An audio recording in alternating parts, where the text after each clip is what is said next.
I would expect there to have to be some tax increases at some stage in the next Parliament because people expect improved public services and infrastructure.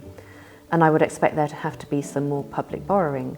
If you look at the categories of investment in the UK, they've all been low compared to other rich developed economies.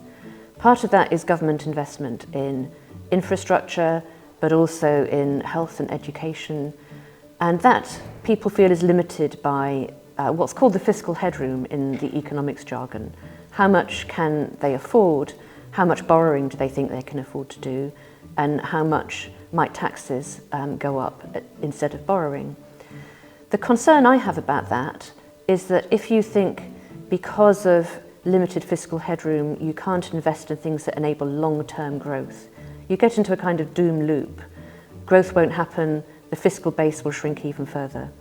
So I would expect there to have to be some tax increases at some stage in the next Parliament because people expect improved public services and infrastructure. And I would expect there to have to be some more public borrowing. So the government will have to have a fiscal rule that makes that possible in ways that will enable growth and increase the fiscal headroom in future. So that's the government part of the investment equation. Why has the private sector not been investing more? It's unclear, but part of it is how to scale up companies. Do they get access to finance?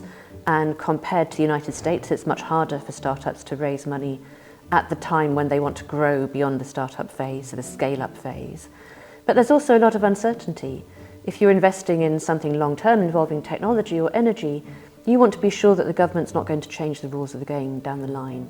And I think the policy uncertainty there has added to the risk that investors perceive in putting money into these areas in the UK. So that de-risking, that policy churn has to go ahead as well.